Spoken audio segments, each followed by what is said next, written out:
तो हमारे साथ सुनील सुब्रमण्यम जुड़े हैं, उनसे कुछ पूछते हैं मार्केट में इस समय क्या करना है। Sunil ji, good morning. पहले तो ये बताएं कि जो इस समय रिटेल की पेन है, और क्योंकि आप एक म्यूचुअल फंड वेटरन रहे हैं, कैसे हैंडल करें इसको? जिस तरीके से खासतौर से मिड और स्मॉल कैप में पेन आ रही है आज, वो उसको कैसे हैंडल किया जाए? देखिए, बात ये है कि क्योंकि एफआईएस लार्ज कैप बेच रहे हैं और म्यूचुअल फंड मैनेजर उसको खरीदने के लिए स्मॉल एंड मिड कैप में प्रॉफिट बुकिंग कर रहे हैं और इसीलिए थोड़ा उधर हलचल मची है। तो कुछ फिक्र करने की जरूरत नहीं है, क्योंकि जिस जिस स्टॉक पे उनको ज्यादा पैसा बना है उसमें प्रॉफिट बुक कर रहे हैं और आने वाले दिन में वापस री एंटर करेंगे वो। और उसके लिए इंतजार करना पड़ेगा कि कुछ ना कुछ डेटा सामने आना चाहिए डोमेस्टिक के बारे में, क्योंकि मिड एंड स्मॉल कैप की बात तो डोमेस्टिक ही चलता है, एफआईएस का ज्यादा उसमें कुछ इम्पैक्ट नहीं होता है। तो एफआईएस की वापसी जब आएगी तो वापस वो लार्ज कैप खरीदेंगे तो मिड एंड स्मॉल कैप वापस चलेगा, क्योंकि फंड मैनेजर्स उसको वहां पे बेचेंगे। तो थोड़ा इंतजार करना पड़ेगा इंटरनेशनल सिनेरियो के लिए। और डोमेस्टिकली मैं समझता हूँ कि अब ट्रिगर आपको नेक्स्ट अर्निंग सीजन में ही आएगी in terms of earnings guidance. तो अब जो करेक्शन हुआ है मिड एंड स्मॉल कैप, मेरे ख्याल में अभी करीबन बॉटम के नजदीक आ रहे हैं। तो मेरे ख्याल में अभी mid and small cap fund managers वापस खरीदना शुरू करेंगे कुछ दिनों में। तो कुछ ज्यादा अभी करने की जरूरत नहीं है। डायरेक्ट स्टॉक्स में ना घुसे, क्योंकि कौन सी स्टॉक में क्या वैल्यूएशन, क्या आउटलुक, ये रिटेल निवेशक जानते नहीं है। मगर अगर फंड मैनेजर के पास दें आप मल्टी कैप फंड में, तो उनके पास भी एक फ्लेक्सिबिलिटी आ जाती है। और इस टाइम में मैं कहूंगा कि क्योंकि इतना गिरावट हो चुका है, आप जो भी एसआईपी कर रहे हैं ना, उसको टॉप अप कीजिए, क्योंकि ये जो करेक्टेड टाइम में आपको यूनिट्स खरीदने का एक मौका मिल रहा है ना, लॉन्गर टर्म इन्वेस्टर्स के लिए ये बहुत फायदेमंद होगा। तो आपकी जो एसआईपी चल रही है तो उसमें थोड़ा बहुत एक्स्ट्रा ऐड कीजिए कुछ अगले 2 3 4 महीने के लिए। अपने मौजूदा एसआईपीज़ में थोड़ी सी जो आप वैल्यू है ना वो ऐड कर सकते हैं, ताकि जो आपका एडिशन एट बॉटम लेवल्स हो वो थोड़ा, मतलब जो एवरेजिंग चल रही है इस वक्त उसमें नीचे का एडिशन थोड़ा सा ज़्यादा हो, स्ट्रॉन्ग हो। अच्छा, मैं अभी चलता हूँ सर के पास, लेकिन उससे पहले एक दो स्टॉक्स और पॉकेट देख लेते हैं जहाँ पे अच्छी स्ट्रेंथ है। उसमें एमजीएल को लेके आइए, करीब 1.5% ऊपर आके ट्रेड करता हुआ 1300 के जोन में। अच्छा, चलते हैं एक बार सर के पास एक बार फिर से। सर, ये जो आपने बात की ना कि अपने लोअर प्राइसेस के चाहे वो एसआईपीज हों या फिर एडिशंस, उसको थोड़ा सा बढ़ाइए। सबसे स्ट्रॉन्ग कन्विक्शन इंडिविजुअली अगर मैं सेक्टर्स पे ट्रांसलेट करूँ अपने इस डिस्कशन को, तो वो कहाँ पर है आपका? प्राइस डैमेज तो बैंकिंग में भी है, आईटी में भी है, कैपिटल गुड्स में काफ़ी सिवियर है, एफएमसीजी में काफ़ी सिवियर है। सबसे ज़्यादा स्ट्रॉन्ग कन्विक्शन आपका किस स्पेस पे इस वक्त? मेरा स्ट्रॉन्ग कन्विक्शन दो चीज के ऊपर, एक है आईटी और दूसरी है BFSI, banking and financial services. And इसका कारण मैं बताता हूँ, क्योंकि आईटी इंटरनेशनली जुड़ी हुई है, डॉलर स्ट्रांग हो रहा है, रुपी वीक हो रहा है।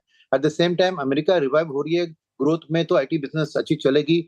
सेकंड बात है कि मिड एंड स्मॉल कैप की खास बात करें तो ये जो एआई का रिवोल्यूशन चल रहा है, वहां पे हमारी mid and small cap IT company का बहुत बड़ा उधर एक अपॉर्चुनिटी बन रहा है।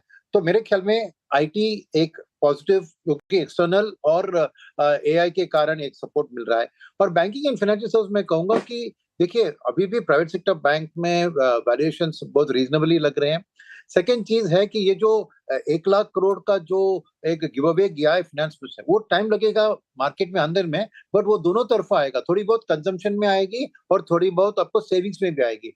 तो बीएफएसआई स्पेस में पैसा उनके लिए भी कलेक्शंस बढ़ने की, insurance, asset management companies, broking companies, यहाँ पे भी तो बीएफएसआई में दोनों तरफा खेल है। एक है लेंडिंग का खेल, एक है सेविंग्स का खेल। तो मेरे ख्याल में वो एक प्योरली डोमेस्टिक प्ले है उधर। तो मेरे ख्याल में वो एक अच्छी खासी थी। कैपिटल गुड्स में करेक्शन हुआ है, मैं फिर भी मैं इंतजार करूंगा, क्योंकि दिक्कत क्या है कि प्राइवेट सेक्टर अभी भी एक्सपेंशन कैपेक्स शुरू नहीं कर रही है।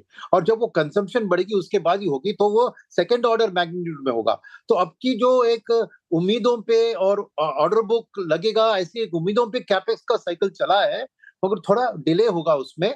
तो थोड़ा अभी भी सावधान रहे, थोड़ी और भी करेक्शन आ सकती है कैपिटल गुड्स स्पेस में। तो मेरे ख्याल में उसमें थोड़ा जीरा झुके।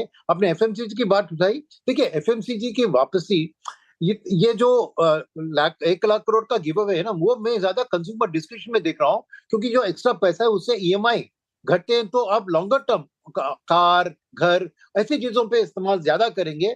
और एफएमसीजी में एक पॉजिटिव सेंटिमेंट जहाँ पे इन्फ्लेशन को और घटना है। और सेकंड बात यह है कि एफआईएस की वापसी जरूरी है, क्योंकि एफएमसीजी की जो बड़ी बड़ी कंपनियां हैं ना, उसमें एफआईएस का बहुत दिलचस्पी होता है। मगर आजकल एफआईएस पैसा निकाल रहे हैं, तो जब वो वापस आएंगे तो जरूर एफएमसीजी पे उनका एक बाइंग पावर आएगा। तो उस मौके के लिए इंतजार कीजिए, अभी जल्दबाजी नहीं है। एक सेफ्टी सेक्टर है वो, फिर भी तो थोड़ा अलोकेशन करना है तो कर सकते हैं, मगर उसकी प्राइस मूवमेंट आएगी जब एफआईएस की वापसी आपको स्ट्रांग दिख रही है। ओके। कोई स्पेस जहां पर अभी आप अवॉइड करेंगे गिरावट के बाद भी, पर्टिकुलर स्पेस? देखिए, अवॉइड मैं करूंगा कि अभी भी मैं, other than PSPU banks, PSE public sector enterprises, defence, वो वाले रेलवेज, ऐसे वाले जिनमें बजट में भी कुछ ज्यादा सपोर्ट नहीं था, और अभी अमेरिका के साथ गठबंधन में अगर हम डिफेंस के प्लेन सब उधर से खरीदने वाले हैं, तो डोमेस्टिक के लिए क्या रुझान होगी अभी डाउटफुल है। तो overall public sector enterprises PSC index भी देखें तो वहां पे करेक्शन ज्यादा हो रहा है, तो उधर और भी पेन हो सकता है। तो मैं generally, but public sector bank तो मैं एक्सेप्शन करूंगा, क्योंकि बैंकिंग में उनका भी एक अच्छा हाथ है, और ये पैसे का फ्लो जो है वो डेफिनेटली उनके खासा को भी सपोर्ट करेगा। सो पब्लिक सेक्टर बैंक को छोड़कर बाकी पब्लिक सेक्टर में थोड़ा सावधान रहूंगा। मैं अभी फ्रेश निवेश की सलाह नहीं दूंगा। ऑल राइट, सुनील जी बहुत बहुत शुक्रिया आज हमारे साथ जुड़ने के लिए और लास्ट मोमेंट पर हमारे साथ बात करने को एग्री करने के लिए। थैंक यू सो मच आज आपके टाइम के लिए। चलिए